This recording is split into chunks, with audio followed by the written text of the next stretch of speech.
मैंने सबकी सुनी और मरियम नवाज़ शरीफ ने चर्चिल से कहा कि मैं उसकी बात से एक कोटेशन से बात शुरू करूंगी। ठीक है, अदालतें इंसाफ दे रही हैं तो हमारे मुल्क को कोई ख़तरा नहीं है। फिर अदालत के अंदर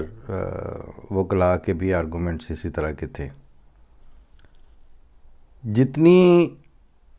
दानिश बेस्ड कोटेशंस हैं वो तो सब ने पढ़ रखी होती हैं, लेकिन मसला वहाँ पे आके पड़ता है कि जब अपने सर पे पड़ती है, ख़ुद ज़ात की गवाही से बताना पड़ता है कि फ़लाँ फ़लाँ दानिशमंदाना कोटेशन जो हम कोट करने लगे हैं या जो हम कोट किया करते थे, उसकी गवाही हम अपने वजूद से और अपने रवैये से और अपने किरदार से देंगे। ये गवाही देने वाला तबका पाकिस्तान में नापैद है, आमतुन्नास में भी, इदारों में भी और अरबाब इख्तियार में भी। चूँकि वो तबका मौजूद नहीं है, इसलिए अब ये सुनी सुनाई बातें पेश करके उनके ऊपर फुदकते और नाचते हैं और उनसे ये मसाइल का हल और क्राइसिस की सेटलमेंट चाहते हैं। मेरी गुफ्तगू में शेर ऐसे दर आते हैं क्योंकि मैंने शेर को कभी चस्के लेने वाली दो लाइनों के तौर पर नहीं समझा आज तक, बल्कि वो इंतहाई ज़िम्मेदारी से किसी दिमाग में से एक प्रोसेस के तौर पर निकल के वो दो लाइनें आती हैं जिसमें वो बात करता है शायर, उससे वो बड़ा शेर और बड़ा अदबी फ़िक्रा जो है वो जन्म लेता है। इसलिए वो भी गोया गुफ्तगू के हिस्से के तौर पर आपको उसमें दरमियान में आ जाते हैं। जैसे अभी मेरे ज़हन में साथ साथ ही जब मैंने ये तमहीद उठाई तो मुझे वो एक शेर याद आया कि सिर्फ़ गुफ्तार से ज़ख्मों का रफू चाहते हैं, ये सियासत है तो फिर क्या कहें नादानी को। और वैसे इसी गज़ल में वैदुल अलीम साहब की गज़ल है कि एक आगे शेर भी है कि कोई तकसीम नई करके चला जाता है, जो भी आता है मेरे घर की निगहबानी को। तकरीबन वही फिनोमेना आप रिपीट होते हुए देख रहे हैं और अब कोट करते हैं कि पाकिस्तान बनने से लेके अब तक 23 मरतबा IMF से बेल आउट पैकेज के लिए ये जा चुके हैं। सवाल ये है कि 50 की दहाई में पहली दफ़ा ये गए थे IMF के पास,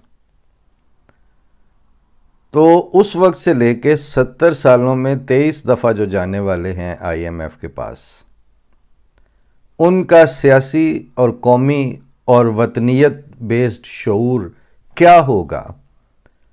कि जिनको ये तौफीक नहीं हुई कि कहीं सर जोड़ के बैठें और हम पहला हमारा जो दुश्मन है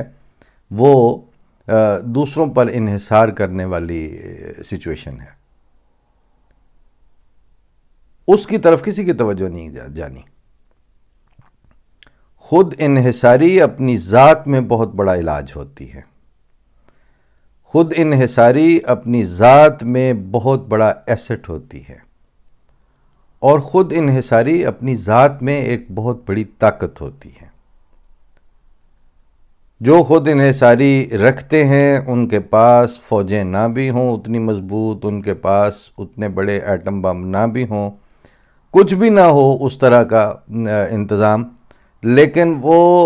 अपने मामलात में अपने ऊपर डिपेंड कर रहे हों और उनका मिसरे तो आप सुनते रहते हैं, हर फ़र्द है मिल्लत के मुकद्दर का सितारा, या जो ज़र्रा जिस जगह है वहीं आफताब है। लेकिन ये तो सब कहने की बातें हैं जब तक इनके ऊपर अमल दरामद आपको अपनी कौमी ज़िंदगी में और मजमूई माशरती धारे में नज़र ना आए।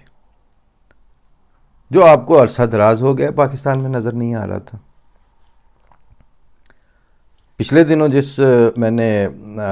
आतिफ मियाँ की उस पॉडकास्ट का जिक्र किया था और जो बहुत तफसीली थी और बीबीसी ने उसको फौरी तौर पर जो उनके ख्याल में रेलेवेंट बातें थी वो तर्जमा करके तो वो एक आर्टिकल की सूरत में पेश भी कर दिया गया। और उसको पढ़ने के बाद जो मेरा एक वफूर था उस पर भी पानी पड़ गया एक लिहाज से कि अच्छा इन्होंने जो फौरी तौर पर तो अपनी तरफ से पेश कर ही दिया है, वो शेयर भी हो रहा है। हालांकि उस पर सेगमेंटाइज करके उसके 3, 4, 5 हिस्से करके उस पर बात करने की ज़रूरत थी, लेकिन वो तो ज़ाहिर है जिसको जितनी ज़रूरत है वो उतनी बात करेंगे। जो उनके ख़्याल में रेलेवेंट होती है वो कर देते हैं, जो उनके ख़्याल में रेलेवेंट नहीं होती वो उनको उससे क्या। लेकिन मेरा पॉइंट ऑफ व्यू उस पर बीबीसी वाली रिपोर्टिंग से ज़रा हट के है, डिफरेंट है। क्यों? सवाल यह है कि जिस वक्त आतिफ मियाँ को सिलेक्ट किया गया या नॉमिनेट किया गया और फिर उस कौंसल में ले के फिर वहीं से इकोनॉमिक डेवलपमेंट वाला जो भी एक फौरी तौर पर सेटअप बनाने लगे थे आज से 4-5 साल पहले इमरान खान की गवर्नमेंट के आते ही, और फिर वो जो तमाशे लगे और शोर बरपा हुआ तो फिर उस पर हटाया गया। उस वक्त तो आतिफ मियाँ ने कोई एक छोटी सी ट्वीट थी 2-3 लाइनों की कि ठीक है उनको जो सूट करता है वो करें, मुझे इससे क्या फ़र्क पड़ता है, मेरी खिदमात बहरहाल अपने मुल्क के लिए हाजिर हैं, और मतलब बेस्ट विशेज़ और इस तरह करके उन्होंने बात को पहलू तही करके साइड से गुजर गए या तरह दे गए कि ठीक है बस सही है, नहीं है तो ना सही।